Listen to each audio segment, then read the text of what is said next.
Uma águia nasce para viver 70 anos. 70 anos de vida. Só que quando chega aos 40, o bico dela está entortado, está velho, as garras já não são as mesmas, estão dificultando ela caçar, e a penugem dela já está fraca. Ela tem duas opções. Ou ela chuta o pau da barraca e deixa acontecer, e logo ela morre, ou ela resolve fazer um renascimento. Ela procura uma região onde tem uma pedra, onde tem água por perto, onde ela pode caçar roedores por ali, e ela decide ficar naquele lugar por 150 dias, 5 meses. E ela vai fazer o seguinte: ela vai pegar o bico e bater com o bico naquela pedra até o bico cair, e vai nascer um bico novo. Ela, com um bico novo, ela vai arrancar as garras velhas e vai criar garras novas.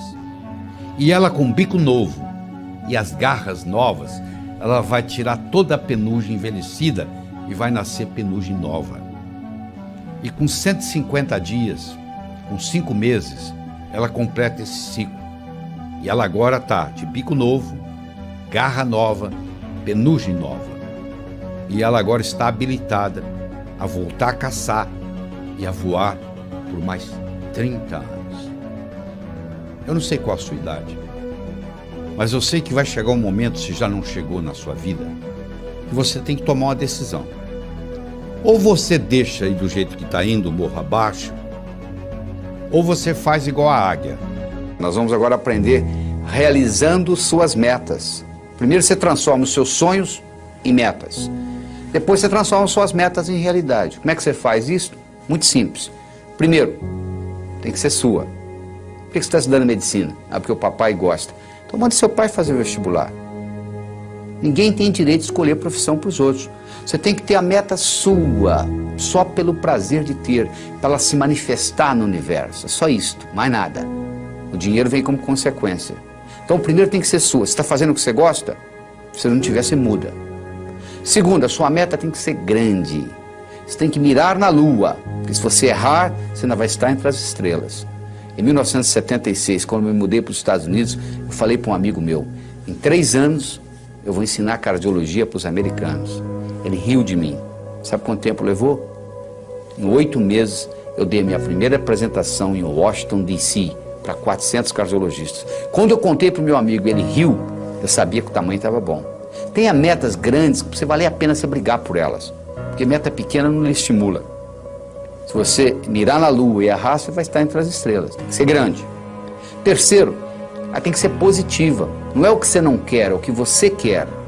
O que você quer na vida? Eu não quero doença, eu não quero pobreza. Eu estou perguntando o que você não quer. Eu quero saber o que você quer. Se você se concentra no que você não quer, ao invés de se concentrar no que você quer, é como se você estivesse dirigindo um carro olhando pelo retrovisor. Você sabe de onde você está vindo, você não sabe para onde você está indo. Você tem que concentrar naquilo que você quer, colocar energia. Eu não quero ser igual ao meu pai. Ser igualzinho ao seu pai, todo mundo sabe disso, menos você. Porque quando você diz eu não quero ser gordo, você pensa em gordura. Quando você diz eu não quero ser pobre, você pensa em pobreza. Você sabe que tudo é criado 2 vezes. Primeiro você cria aqui, depois você se manifesta no seu universo físico. Você tem que ter objetividade, ela tem que ser objetiva. Ela tem que ser datada, tem que ter uma data. Quando que você quer isso? Ela tem que ser específica. O cérebro trabalha ciberneticamente. Cibernética trabalha com especificidade. Você imagina um termostato no ar-condicionado de uma sala e você pergunta para mim que temperatura que eu coloco aqui. Eu falo mais ou menos. Você vai colocar o quê? Agora, se eu falar 21 graus Celsius, você vai lá e coloca. O que você quer? Eu quero dinheiro. Dinheiro você já tem no bolso. Ah, eu quero mais. Vou te dar mais $1, tá bom? Não adianta, não é só. Você tem que ser específico. Você quer quanto? Eu quero $50 mil na minha conta até o final do ano que vem. Eu não estou garantindo que você vai obtê-lo, mas eu posso lhe dizer que a chance de você obter aumentou violentamente. E todas as vezes que você quiser chegar a algum lugar, você tem que saber de onde você está saindo. Uma vez eu estava dando um curso nos Estados Unidos, o sujeito falou assim: eu quero $50 mil na minha conta até o final do ano. Eu falei: quanto você tem? Ele falou: não sei. 2 semanas depois ele me liga: você não vai acreditar, eu somei o que eu tinha no banco eu tenho 55 mil dólares. Ou seja, ele estava pedindo o que ele já tinha. Aliás, ele não é o único na jogada. Tem gente que diz assim, Deus, meu Deus, eu quero talento. O que você acha que é talento, meu? Você acha que o pianista, ele sentou no piano e tocou? Ele praticou anos e anos e anos e anos para chegar lá. É verdade? Você acha que essa eloquência que eu tenho aqui conversando com você diretamente, isso apareceu da noite para o dia? Eu dou aula desde os 12 anos de idade. Então, essa história de talento tem muito a ver com a prática. Quanto mais você pratica, mais sortudo você fica. A sua meta tem que ser específica. Ela tem que ser datada. Você tem que saber de onde você está saindo. Qualquer lugar que você quiser, você liga para mim e diz assim, como é que eu chego aí? Eu pergunto de onde você está. Onde você está? Ah, não sei. Então eu não posso lhe ajudar. Você precisa ir a qualquer lugar, você tem que saber de onde você está saindo. Quais são as suas qualidades. Põe uma meta que seja significativa. Ela tem que ter uma importância para você e para os outros. Não é uma coisa que só você vai se beneficiar. Se só você se beneficiar, ela não é ecológica. Às vezes ela não é ecológica nem para você. Ecológica, a meta sendo ecológica é importante. Eu não posso divulgar o meu trabalho pelo mundo todo e ao mesmo tempo passar 5 dias da semana com os meus filhos, com a minha família. Se eu quiser fazer a mesma coisa, simultaneamente, divulgar o meu trabalho e passar 5 dias com a minha família por semana, uma dessas duas não é ecológica, porque uma vai brigar com a outra. Porque eu estou querendo criar duas metas praticamente antagônicas. Eu não posso viajar pelo mundo todo, pelo Brasil todo, e ao mesmo tempo ficar 5 dias com a minha família por semana. Então você tem que ver que uma meta não pode ir contra a outra. A sua meta, ela tem que ser relembrada com frequência. Não é você chegar no dia 31 de dezembro e escrever o que você quer para o ano seguinte. Você tem que estar constantemente olhando o que eu quero. Às vezes muda. Às vezes você perde o interesse, às vezes uma meta que você tinha, você fala, não quero mais. Eu tinha vontade de ter essa meta, hoje eu não quero mais. Às vezes você trabalha anos por uma meta que você queria e você esqueceu que não quer mais. E quando termina, e aí? E agora? Ah, eu não quero isso mais. Você podia ter decidido isso muito tempo atrás, porque os seus valores mudam, os seus interesses mudam. Quando eu tinha 20 anos de idade, eu era capaz de viajar 10, 20, 30 horas para pular carnaval. Hoje eu quero distância de carnaval. Ou seja, os meus interesses mudaram, os seus também. Avalie aquilo que mudou e não fique batalhando naquilo que você realmente às vezes não quer mais. Você tem também de fazer aquela divisão. Todas essas metas com essas características e divididas, aí sim vai ter um impacto diferente na sua vida. E você tem que fazer a meta, não é o que você quer em 1 ano, 2, 5, 10, não. É o contrário. É o que você quer em 10 anos, o que você quer em 5, é de lá para cá, ou seja, do futuro para o presente. Onde que eu quero estar daqui 10 anos? Para eu estar lá daqui 10 anos, onde que eu tenho que estar daqui 5? Para estar lá daqui 5, onde que eu tenho que estar daqui 1? Para estar lá daqui 1, onde que eu tenho que estar e assim por diante. Aí você descobre o que você vai ter que fazer amanhã de manhã, mas olhando lá na frente, nos 10 anos. Parece uma coisa simples, mas faz uma diferença enorme. Você primeiro olhar lá nos 10 anos e trazer de lá para cá, do que daqui para lá. Então, com essas características que eu acabei de lhe apresentar, eu acho que você deve escutar, assistir esse vídeo várias vezes seguidas para saber as características da meta ser grande, ser sua, ser positiva, ser objetiva, ser datada, ser específica, ser significativa, ser ecológica, ser relembrada e ser comensurável. Uma coisa tem que ser medido. O que você quer? Eu quero mais felicidade. O que você quer? 20% mais feliz esse ano do que ano passado? Pode medir felicidade. Felicidade não é meta. Felicidade é estado de espírito. Fica feliz agora. O que está te segurando? Meta é uma coisa que você tem que estar num ponto e tem que chegar no outro. Existem etapas. Felicidade você não precisa de etapas. Você pode ficar feliz agora. Então meta é coisa comensurável. Você pode medir. Eu quero isso, eu quero aquilo, eu quero tanto no banco. E isso tudo tem que ser relembrado com frequência. No momento que você começa a trabalhar com tudo isto, e eu criei um mnemônico chamado Pode-se Crer, que ajuda você a relembrar todos esses tópicos que nós acabamos de discutir. Quando você começa a trabalhar com isto, e na hora que você escreve a sua meta, você leva em consideração todos esses pontos, o que vai acontecer é que as suas metas vão se manifestar numa velocidade enorme. Você quer um carro? Tá bom. Que marca? Que cor? Como que é o painel? Como que é o estufamento? E etc. No momento que você começa com mais detalhes, no processo cibernético, isso se manifesta de uma forma diferente. O bolo do sucesso onde eu escolhi 6 ingredientes. O primeiro é você ter uma boa autoestima. O número 1 é você. Primeiro você cuida de você. Você viu no avião? Lá vem a aeromoça lá e fala assim, ó, se por um acaso cair a concentração de oxigênio na cabine, vai cair uma máscara. Se você está com uma criança, você faz o seguinte, você primeiro põe em você, para depois cuidar da criança. Ou seja, let me be a better me for me, and I'll be a better me for you. Deixa eu ser uma pessoa melhor para mim, eu serei uma pessoa melhor para você. Você entendeu? O termômetro mede a temperatura da sala. Eu chego aqui, está 21 graus Celsius. É a temperatura da sala. Agora, isso é o termômetro. Agora, se eu colocar aqui um termostato e colocar 15 graus, mesmo que lá fora esteja 30, aqui dentro vai estar 15. Porque o termostato vai baixar a temperatura ou subir, de acordo com onde eu coloco a temperatura. A autoestima é um termostato para a vida. Quanto que eu mereço? Quanto é que você está ganhando? Se eu falar que você vai, mês que vem, multiplicar por 10 o seu faturamento, você vai acreditar? Não. Você fala, não é possível. Quem é que vai... Se ganho mês que vem eu vou ganhar 10? Eu sei, mas por que você está ganhando 1 e o seu amigo está ganhando 4? Fazendo a mesma coisa. Com o mesmo talento. Pode ser que ele tenha um marketing melhor do que o seu, pode. Mas pode ser também que ele tenha um termostato de autoestima melhor do que o seu. Então, o que você merece é o que você tem. O merecimento que você acha que você vale está expresso aí na sua conta bancária, no carro que você dirige, na casa que você mora, na família que você tem. Está aí, é só você olhar.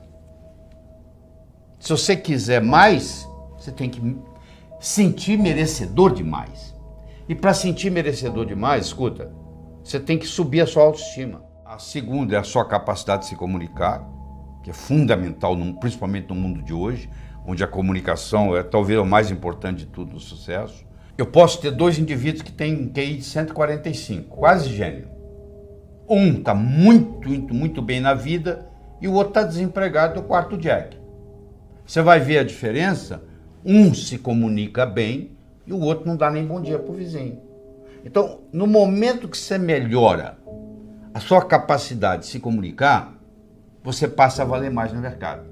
Essa é a realidade. Terceiro, é a sua capacidade de estabelecer objetivos, criar estratégia. Em 1953, eles pegaram todos os formandos da Universidade de Harvard e perguntaram para eles assim, o que você vai fazer nos próximos 6 meses, próximo ano, próximos 5 anos, próximos 10 anos, próximos 15 anos, próximos 20 anos.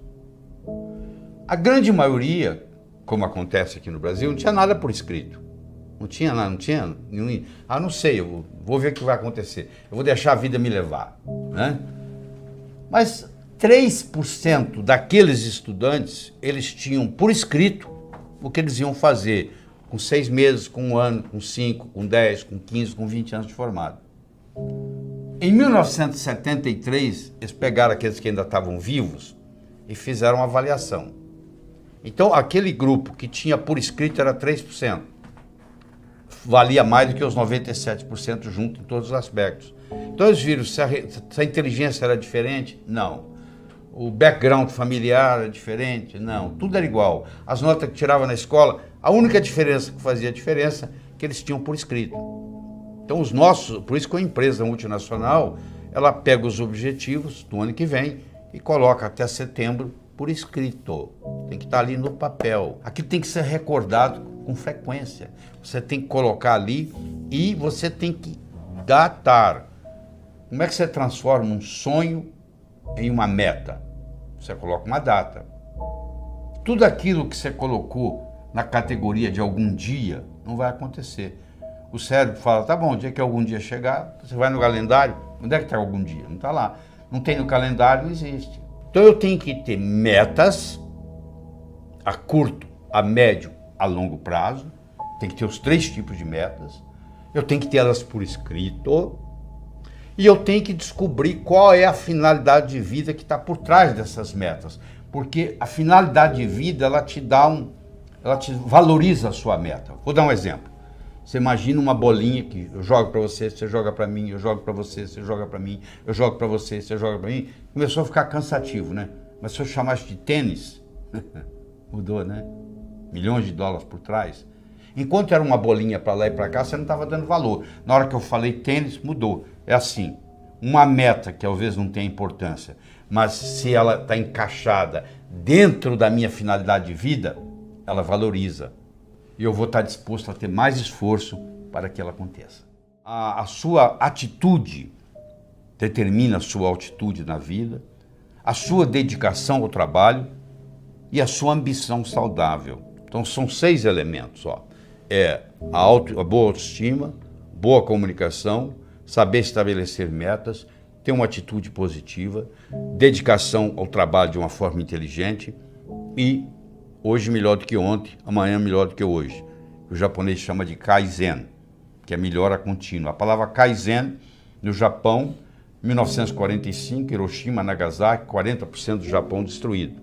Com essa simples filosofia de uma palavra, que é K-A-I-N-Z-N, Kaizen, que é melhora contínua, o Japão saiu de lá e hoje ele é o 3º per capita no mundo, entendeu?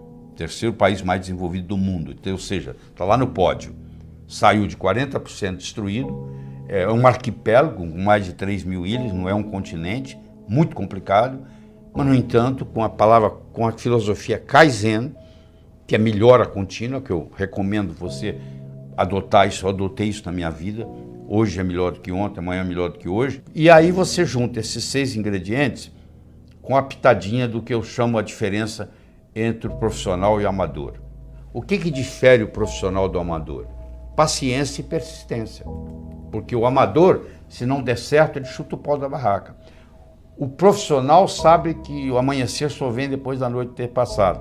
Que Roma não foi construída em um dia. Então tem que ser de grão em grão a galinha enche o papo. Então tem que ser aos pouquinhos para chegar lá. Então eu coloco esses 6 ingredientes com paciência e persistência e o resultado só pode ser um: obter aquilo que você quer. Imagina uma vaca subindo o morro. Você pensa que é a vaca que determina onde que ela pisa? Não. Quem determina onde a vaca pisa não é a vaca, é a estrutura do terreno. Sabia disso? A única coisa que a vaca faz, ela procura o caminho mais fácil. A mesma coisa ocorre conosco. O nosso comportamento vai depender da nossa estrutura psicológica. Força de vontade não adianta nada. Você pega uma bola de futebol, coloca no fundo de uma piscina e segura lá por quanto tempo? A estrutura da bola foi feita para flutuar. Então na hora que você soltar, ela vai para a superfície. Do mesmo modo que a estrutura de uma pedra foi para ficar no fundo. Você não consegue segurá-la na superfície. Você vai cansar, ela vai afundar. Então o mais importante de tudo é você determinar a sua estrutura psicológica, é você mudar essa estrutura psicológica, ou seja, você está preparando a sua estrutura psicológica. Preparando como? Fazendo aquelas escolhas que nós já discutimos. Eu escolho ser sadio. É muito diferente de você não ser doente, sabia disso? A maioria não é doente, você vai no médico, você não tem diagnóstico de doença nenhuma. Não significa que você seja sadio. Ser sadio significa ter energia para implementar tudo que você tem na cabeça. E poucas pessoas são sadias, a maioria não é doente. É muito diferente ser sadio e não ser doente. Eu escolho ser a força criadora na minha vida. Eu escolho ser sincero para comigo mesmo. Significa quando eu digo sim é sim, quando eu digo não é não. Todas as vezes que você diz sim e gostaria de dizer não, um pedacinho de você morre. Isso, quando você faz essa estrutura, você está se estruturando para longo prazo, para fazer um processo de longa duração. Aí sim se mantém. Porque se você fizer só com a força de vontade, é aquilo que ocorre no 31 de dezembro. Uma semana depois, não tem mais nada. Agora, se você mexe na sua estrutura psicológica e implementa isso, isso fica uma coisa constante. E um modo de você fazê-lo é você ter os seus sonhos, você ter as suas metas e você manter os seus olhos nas metas. Sabe qual a diferença entre etapa e obstáculo? Se você está no ponto A e quer ir para o ponto B, existe um espaço para percorrer entre o ponto A e o ponto B. Então, se você tirar os olhos da sua meta, o que você encontra entre o ponto A e o ponto B, você vai chamar de obstáculo. Se você mantiver os olhos na sua meta, o que você encontra entre ponto A e ponto B, você vai chamar de etapa. A diferença entre etapa e obstáculo é onde você está com os olhos. Então manter os seus olhos a longo prazo é muito importante, porque se você só tem metas curtas, o seu chefe briga com você amanhã de manhã e estragou seu dia. Agora, se você está interessado daqui 5 anos, daqui 10 anos, daqui 20 anos, o seu chefe brigar com você amanhã de manhã não vai fazer diferença nenhuma, porque você está preocupado lá na frente. É muito importante você ter essa visão a longo prazo e manter o seu olho na meta, que com isso o que era obstáculo vira etapa. Mas ao mesmo tempo, você tem que saber dividir as suas metas. Porque se eu te der um salame para você comer, sem cortá-lo, você provavelmente não vai gostar, mesmo que você goste de salame. Mas se você for cortando fatia por fatia, e conversando e tomando uma cerveja, um refrigerante, você acaba comendo metade do salame sem sentir, não é verdade? O mesmo ocorre. Tem gente que diz assim, poxa, eu vou escrever um livro, é demais. Escreva um capítulo. Ah, demais. Escreva um parágrafo, escreva uma frase. Aí uma frase, outra frase, vamos fazer o parágrafo, vai fazer a página, vai fazer o capítulo, vai fazer o livro. Procure dividir as suas metas. Você quer ser milionário em 5 anos? Onde é que você vai estar daqui a 4? E daqui a 3? E daqui a 2? E daqui a 1? E daqui a 6 meses? E daqui a 30 dias? E daqui a uma semana? O que você vai fazer amanhã de manhã para ser milionário daqui a 5 anos? Não é só esperar o tempo passar, não. O bonito é que quando você divide isto, o que você tem que fazer amanhã de manhã, diferente do que você teria que fazer se não tivesse essa meta, não vai ser quase nada. Porque a meta vai sendo diluída. Então, um dos grandes segredos que existe em pessoas atingirem as metas é você ser capaz de quebrar a sua meta em pequenos espaços, em pequenas fatias, e você vai executando uma após outra, e o cérebro vai sendo treinado com isto, e sucesso atrai sucesso. Você sabe que semelhante atrai semelhante. Se você abrir a torneira da cozinha, da sua pia, na cozinha sai água, para onde que vai a água? Para o esgoto. E o esgoto vai para o rio. E o rio vai para o mar. A água vai para a água, não é verdade? Para onde que vai o ódio? Para quem tem ódio. E amor? Para quem tem amor. E dinheiro? Vai para o pobre? Não, para quem tem dinheiro. E sucesso? Vai para onde? Para quem tem sucesso. Então esses pequenos sucessos vão atraindo mais sucesso na sua vida. Semelhante atrai semelhante. Então à medida que você vai fazendo isso, você vai preparando essa caminhada. Mas tudo começa com essa estrutura psicológica. Quem determina onde a vaca pisa não é a vaca, é a estrutura do terreno. A única coisa que a vaca faz é procurar o caminho mais fácil. Nós também vivemos a nossa vida procurando o caminho mais fácil. O caminho mais fácil depende da nossa estrutura psicológica. E a nossa estrutura psicológica é codificada linguisticamente. Lembra-se que eu já falei que nós somos animais linguísticos. Então o melhor jeito de você se preparar para mudanças é você recodificar essa sua estrutura psicológica e fazer natural aquilo. Se você tem uma estrutura psicológica de levantar às 5 da manhã, se eu pedir para você ficar na cama até o meio-dia, é um martírio, não é verdade? Se você tem uma estrutura psicológica de levantar ao meio-dia, se eu pedir para você levantar às 5 da manhã, vai ser um martírio. Para os dois. Porque o que determina um caminho mais fácil é a estrutura. Se a minha estrutura psicológica é de levantar às 6 da manhã, se eu ficar até às 8 na cama, eu vou ficar chateado. Agora, se eu tenho a estrutura psicológica de levantar às 6, não vai ser problema nenhum. Não será sacrifício, porque eu estou procurando o meu caminho mais fácil. Então, o que eu quero que você determine para você é o seguinte: qual é o seu caminho mais fácil? Quero que você determine para você quais são as suas metas a longo prazo, em termos de saúde, em termos de finanças, em termos de amizade, em termos de família. Daqui 5, daqui 10, daqui 15, daqui 20 anos. Porque você tem que saber quais são essas metas, para você manter o olho lá, para os seus obstáculos deixarem de serem obstáculos e se tornarem etapas. E lembre-se de dividir para somar. Ou seja, você quebra as suas metas em pequenos pedacinhos e com isso fica mais fácil a digestão. Com isso fica mais fácil você atingir uma por uma dessas metas. É a história do Coronel Sanders. Sanders tinha um apelido de coronel. Coronel Sanders. Coronel Sanders tinha um restaurante na beira de uma estrada. E os caminhoneiros passavam e paravam lá para comer a comida do Coronel Sanders, que ele era um bom chefe de cozinha. Especialmente, ele tinha uma receita que ele tinha ganho da avó dele, que era uma receita de galinha frita. Então, ele era famoso, o restaurante era famoso por causa da receita da avó do Coronel Sanders. O governo de Kentucky resolveu mudar a direção da estrada. E o seu restaurante, que era um restaurante de beira de estrada, deixou de ser de beira de estrada. E ele, com 65 anos de idade, ele resolveu, não tinha cliente, ninguém ia sair da rota para ir lá visitar o restaurante dele. Ele ficou sem cliente, como muitos restaurantes estão hoje, sem clientes. E aí, o que aconteceu? Ele pediu aposentadoria. 65 anos, tinha direito ao Social Security, pediu aposentadoria. Quando chegou o primeiro cheque de aposentadoria dele, ele mostrou para a mulher dele e falou assim: como é que nós vamos viver nisso? Não pode ficar assim. A única coisa que o Coronel Sanders tinha era uma receita de galinha frita que ele ganhou da avó. Ele pegou aquela receita de galinha frita, ele visitou 21 restaurantes. Olha, eu tenho essa receita, eu tinha um restaurante na beira da estrada, ele deixou de ser na beira da estrada, entendeu? Eu quebrei, eu tive que me aposentar. Você não quer? Eu posso fazer aqui, a gente pode fazer uma parceria. Ninguém se interessou. Até que, finalmente, a persistência dele, o universo conspira a favor, chegou a hora.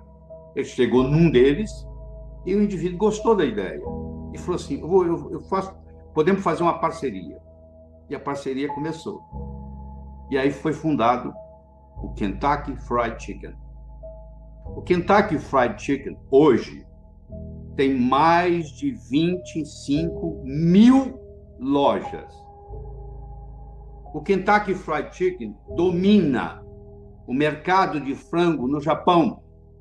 E os importadores de frango do Brasil para o Japão, que o Japão é o maior importador de frango do Brasil, eles vendem principalmente para o Kentucky Fried Chicken. Então, o Coronel Sanders indiretamente está ajudando o Brasil. Agora eu lhe pergunto, um cara com 65 anos de idade, com um cheque de aposentadoria do Social Security, a única coisa que ele tinha com ele era uma receita de galinha frita. E ele consegue mudar o mercado de frango no mundo. Você está esperando o quê? Era uma vez, numa pequena ilha da Grécia, havia um sábio famosíssimo. Famoso porque, até aquele dia, todas as perguntas feitas a ele soube responder. E a fama dele transcendeu a Grécia. Vinha gente de longe. Mas um dia, um adolescente, conversando com um amigo dele adolescente, disse: eu acho que eu sei como é que eu vou enganar esse sábio. Eu vou pegar um pequeno passarinho, vou esconder nas minhas mãos, vou levar para ele e vou perguntar se está vivo ou morto. Se ele falar vivo, eu vou espremer e deixar cair morto nos pés dele. Se ele falar morto, eu vou abrir a mão, vou deixar o passarinho voar. Interessa que ele responder, dessa vez ele vai errar. Aí você imagina, o adolescente pegou o pequeno passarinho, colocou nas mãos, foi até o sábio, olhou pro sábio no olho e disse assim: sábio, diga-me, o passarinho nas minhas mãos está vivo ou morto? O sábio olhou para ele e disse: meu jovem, a resposta está nas suas mãos. Você que está aí, eu quero que você saiba que o seu sucesso, tanto pessoal quanto profissional, esteve, está e sempre estará nas suas mãos. Você não faz um bolo só com farinha, nem só com manteiga, nem só com ovos. Você precisa de vários ingredientes. O bolo da vida necessita vários ingredientes. E um desses ingredientes é o diálogo. Um desses ingredientes é a capacidade de se comunicar. Ele não é o único, mas ele é fundamental. A comunicação tem 3 níveis. O primeiro nível eu chamo de boca-ouvido. O segundo nível eu chamo de cérebro-cérebro. O terceiro nível eu chamo de coração, coração. Vamos começar com o primeiro nível. Boca, ouvido. Deixe-me primeiro fazer uma distinção para você. Ouvir e escutar não são sinônimos. Você ouve com o ouvido, você escuta com o cérebro. Você já foi alguma vez num restaurante e pediu ao garçom para lhe trazer uma água com gás e ele lhe trouxe uma água sem gás? Ou você fez uma solicitação e ele lhe trouxe outra? Aquele garçom, naquele momento que ele recebeu o seu pedido, ele estava operando no nível 1. No nível 1 ninguém é promovido. No nível 1 você não conquista as pessoas. No nível 1 você não vai para frente na vida. Não interessa a nota que você tirou na escola, isso não faz diferença. Porque a escola lhe passa informação. A vida lhe exige competência de ação. O que cai na prova não cai na vida. Se você observar na sua cidade, você vai encontrar indivíduos que eram CDFs, que eram estudantes brilhantes, e hoje são pessoas que estão perdidas na vida. E você vai encontrar também pessoas que eram estudantes medíocres, e hoje são excelentes empresários, estão contribuindo para o bem-estar da comunidade. Por que isso? Porque esses segundos, eles sabem dialogar com o mundo, eles sabem dialogar com a sociedade, eles aprenderam, talvez até intuitivamente, o poder da comunicação. Então, se você me permite, eu vou começar a trabalhar nesse modelo do nível 1, boca, ouvido, nível 2, cérebro, cérebro, nível 3, coração, coração. Quando você está operando no diálogo no nível 1, não acontece nada. É o pai que está dando um sermão para o filho. E entra num ouvido e sai no outro. E o pai não percebe que ele vem falando isso há 5 anos e não funcionou nada. Pelo contrário, o filho até ficou rebelde de escutar o pai falar aquilo. E o pai não se dá conta que aquilo não é diálogo, que é um monólogo que ele está falando para o vento. Porque está entrando no ouvido e saindo no outro. Eu só posso me comunicar com vocês se nós fizermos uma conversa que interesse vocês. Não tem outro jeito. No diálogo, na comunicação, nós temos que modificar um pouquinho aquela frase que você conhece. A frase é assim: faça aos outros o que você gostaria que fosse feito a você. A verdade não é bem essa. Faça aos outros o que os outros gostariam que fosse feito a eles. Se eu convidar você para jantar na minha casa em São Paulo, eu não vou lhe servir o meu prato favorito. Pode ser que você nem coma. Eu vou perguntar o que você gosta. Se eu quero agradar alguém num processo de diálogo, eu tenho que ver o que a outra pessoa quer ouvir. Eu vou começar por ali. E não o que eu quero passar. Quero que você entenda isso. Faça aos outros o que os outros gostariam que fosse feito a eles. Eu quero mostrar o meu ponto de vista para você, mas eu não me preocupo como que você vai receber esse ponto de vista. Aí sabe o que acontece? A natureza colocou um ouvido no mesmo nível do outro. Entra num ouvido e sai no outro. Aí não deixa de ser diálogo, passa a ser monólogo, porque não tem repercussão. Para esse diálogo se ocorrer, primeiro eu tenho que ter uma mensagem forte. Você só vai continuar me escutando se você estiver gostando da mensagem. Eu tenho que ter algo para poder passar para você. Essa é a mensagem. Segundo, nós temos que conversar de uma forma metafórica. Quando eu lhe conto uma história, você não pode dizer que você não concorda com ela. Eu estou lhe contando uma história. E dentro da história, eu coloco a ideia que eu quero passar para você. Era uma vez um navio de alta prioridade, porque carregava ouro. E de repente o motor desse navio enguiçou. E o dono do navio disse: para. Traga aqui o melhor mecânico da região.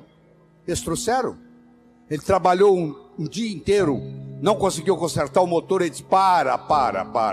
Traga aqui o melhor engenheiro mecânico do país mais próximo. Eles trouxeram. Ele trabalhou 2 dias, não conseguiu consertar o navio. Ele disse: para. Traga aqui de onde estiver, de helicóptero, quem montou essa máquina desse navio. E eles procuraram, encontraram e trouxeram ele e um assistente. E eles desceram no navio de helicóptero, foram até a casa de máquinas, escutaram o barulho da tubulação, tocaram nos tubos, e tinha uma válvulazinha vermelha num canto. E ele perguntou para o assistente dele: você tem um martelo? Tem, me empresta. Ele foi lá e pim, ligue. Eles ligaram, tudo funcionou às mil maravilhas. Os 3 indivíduos que trabalharam, o primeiro que trabalhou 1 dia, o segundo que trabalhou 2 dias, e esse que deu a martelada na válvula, mandaram as suas respectivas contas. Quem trabalhou 1 dia, mandou uma conta de $100. Quem trabalhou 2 dias, mandou uma conta de $400, $200 por dia, porque ele havia trabalhado 2 dias e ele era mais sofisticado do que o outro. E quem deu a martelada mandou uma conta de $10.000. O dono do navio falou: eu vou pagar, porque ele consertou o meu navio, mas eu só pago com uma condição: que ele mostre como é que ele chegou à conclusão de me cobrar $10.000. E ele mandou um bilhete para o dono do navio: para dar a martelada, $1. Para saber onde bater com o martelo, 9.999. Olha que interessante. Você imagine que nós estamos almoçando e eu conto essa história para você. Aí nós estamos num diálogo, almoçando. Aí você vai para o seu escritório comigo e você está pensando em me contratar para ser seu consultor na sua empresa. E você pergunta assim: doutor Laí, qual é a sua remuneração? E eu falo um preço elevado. Ao invés de você falar é caro, você vai pensar assim: esse cara sabe onde bater com o martelo. Eu preparei o seu cérebro para escutar o meu diálogo com você. Através de quê? Através de uma história, através de uma metáfora. A pessoa que sabe dialogar, ela conversa metaforicamente. O político que ganha a eleição é um contador de histórias.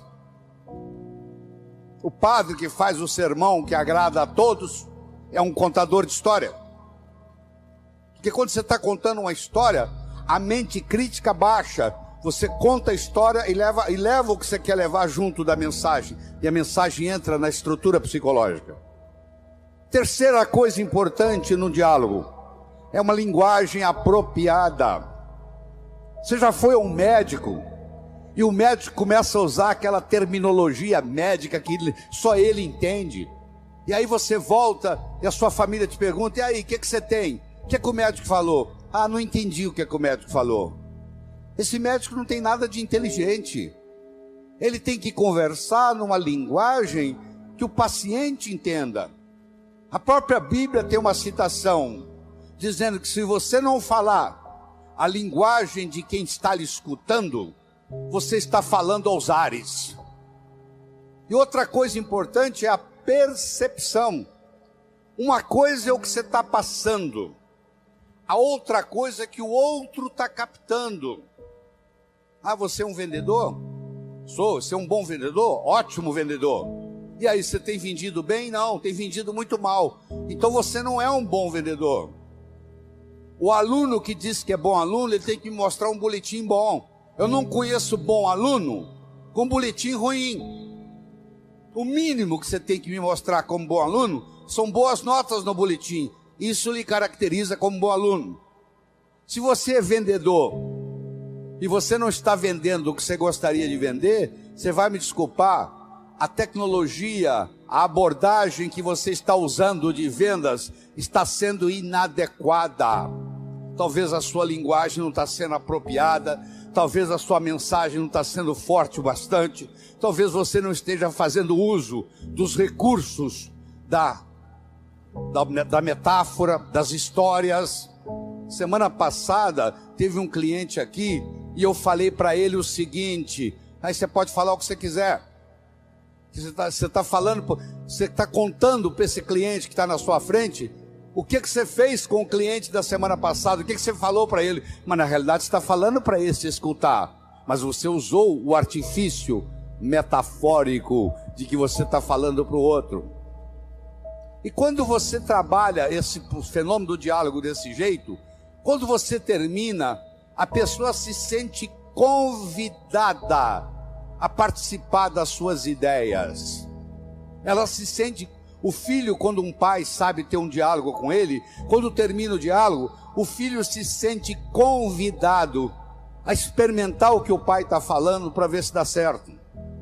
É um convite que ele recebe. Era uma vez um escritor que vivia à beira-mar. Ele tinha por costume caminhar na praia e à tarde e à noite ele escrevia. Uma manhã ele estava caminhando na praia e de longe ele avistou um jovem que dançava na areia. Aquilo despertou a curiosidade dele, ele se aproximou. Quando ele se aproximou, ele viu que o jovem não estava dançando. O jovem estava jogando coisas no oceano. Ele perguntou para o jovem: jovem, o que você está fazendo? O jovem respondeu: o sol está quente, a maré está baixa, essas estrelas do mar estão morrendo desidratadas aqui, eu estou jogando-as de volta ao oceano. Aí o escritor olhou para o jovem e disse: jovem, será que você não entende? Existem centenas e centenas e centenas de quilômetros de praia, centenas de milhares de estrelas do mar na areia. Você jogar uma ou outra de volta no oceano, no total não vai fazer diferença nenhuma.